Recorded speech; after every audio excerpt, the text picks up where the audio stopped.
बेटी बचाओ अभियान से आगे अब बेटा बचाओ अभियान की मांग जोर पकड़ लगी है।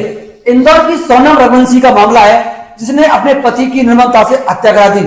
उसके बाद यह मांग सामने आई कि युवाओं के लिए, पुरुषों के लिए, उनकी रक्षा के लिए एक सख्त कानून बनाया जाए जो उनकी रक्षा कर सके। इंदौर की सोनम रघुवंशी हो, मेरठ की मुस्कान या बेंगलोर की निकिता, सही हजारों इस प्रकार के मामले हैं जब महिलाओं ने अपने पतियों की हत्या कर दी या करवा दी। इसके बाद मामला सामने आया है, अब बेटों को भी बचाओ। यदि बात करें इंदौर की सोनम रघुवंशी की, तो उसने किस दबाव में अपने पति की हत्या निर्ममता तरीके से कराई। वो किसी राज कुशवाहा नाम के लड़के के प्यार में थी। अगर वो प्यार में थी तो उसने शादी क्यों की? शादी के 15 दिन बाद ही उसने बहुत क्रूर प्लान के तहत अपनी पति को मरवा दिया। आप देखिए उसकी कितनी प्लानिंग चल रही थी। एक मासूम सी चेहरा उसका दिखता है, लेकिन उसके अंदर कितना क्रूरपन छिपा हुआ था, यह आप वीडियो को, उसकी वीडियो और उसकी तस्वीर जरूर देनी चाहिए। प्लान के तहत अपने पति को मेघालय लेकर गई थी, जहां शिलांग में उसकी हत्या कराई और असम के जो मंदिर है दर्शन कराने के लिए लेकर गई थी। और उसने टिकट खुद ने बुक कराए थे। टिकट एक तरफा थे, आने का कोई टिकट नहीं कराया था। भाड़े के हत्यारे उसने लिए थे और प्रेमी के साथ मिलकर पति को मौत के घाट उतार दिया। उससे बड़ी बात यह है कि जब पति को उसने लगभग 1:45 पर मरवा दिया, उसके बाद कमरे में आकर रोटी खाई, आराम से बैठ गई। फिर अपनी सासू मां से बात करी, फोन पे बड़े प्यार से बात करी कि उसने एहसास न दिया कि तेरे बेटे को उसने मार दिया है। सासू मां ने उससे पूछा कि बेटा आपका 11 का व्रत है, आपने व्रत खोला नहीं खोला?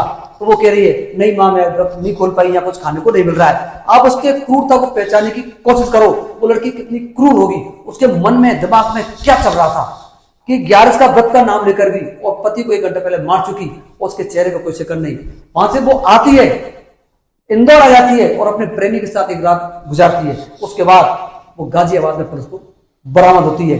इसके बाद लगातार जो चर्चा का विषय आ रहा है सोशल मीडिया पर, लगातार एक मांग उठ रही है कि युवाओं की सुरक्षा के लिए कोई कानून बनना चाहिए। इस समय आपने कई प्रकरण देखे होंगे पत्नी से पीड़ित पतियों के, वो अब मांग भी उठने लगी है। जगह जगह तो अब धरना प्रदर्शन भी हो रहे हैं, क्योंकि आखिर का हमारा जो कानून है वो महिला को फर्स्ट प्रायोरिटी देता है। यानी कोई महिला किसी के खिलाफ शिकायत कराती है थाने में, तो पुलिस उसकी सबसे पहले महिला की सुनती है। बात लगातार सामने आ रही है कि पुरुषों के लिए, युवाओं के लिए, उनके अधिकारों के लिए कानून बने। सोनम रघुवंशी ने जिस प्रकार से अपनी पति की हत्या की, उसमें समाज एक जो ताना बाना पूरी तरह से बिखर कर रह गया। यदि उसे अपने प्रेमी के साथ रहना था तो उसने किसी का बेटा क्यों मरवाया? वो मना कर सकती थी अपने पिता से, माता से, मुझे शादी नहीं करनी है, तो किसी का बेटा तो बच जाता। आप किसी के बेटे को मार रहे हो, किसी के भाई को मार रहे हो, किसी बुढ़ापे की लाठी को आपने तोड़ कर रख दिया, नहीं उसको मार दिया। इसका जिम्मेदार कौन है? आपको सोचने समझने वाली बात, सबसे बड़ी इस बात को मैं कहना चाह रहा हूं, इनके दिमाग में क्या चल रहा था। मुस्कान हो, बेंगलोर की निकिता हो, या अब सोनम रघुवंशी, इनके दिमाग को कोई पढ़ ही नहीं पा रहा है कि आप बहुत प्यार से साथ में रह रहे हो और पति के साथ नाच रहे हो, कूद रहे हो, मजे कर रहे हो, और 2 घंटे बाद ही उसकी हत्या करवा रहे हो।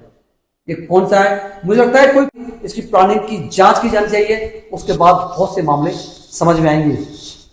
मीडिया रिपोर्ट्स में तो यह भी चल रहा है जो सोनम रघुवंशी थी उसका प्लान बी भी था, प्लान बी, यानी उसने जो भाड़े के हत्यारे बुलाए थे, उनको शूटर, पति को मरवाने के लिए, उन्होंने कहा कि हम नहीं मार सकते, यानी एक बार उन्होंने मना कर दिया। तो उसका प्लान यह था कि वो किसी पहाड़ी पर उसको लेकर जाएगी पति को, और सेल्फी के बहाने उसको धक्का दे देगी।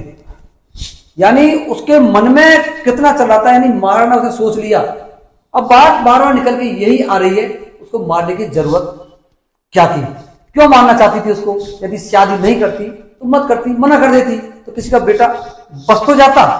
अब उसमें हुआ क्या है कि पूनम को बदा अवस्था में जब गाजियाबाद में पकड़ा गया, यानी वो जब समर्पण उसने किया है, तो क्या पूनम अपने प्रेमी के साथ रह सकती है?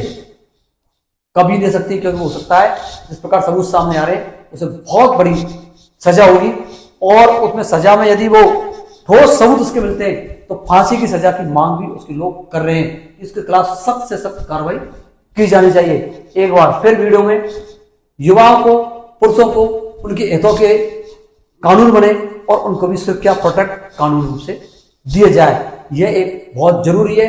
क्योंकि जब महिलाएं अपने पति की हत्या करवा रही हैं उसके बाद युवा आवाज उठाने लगे।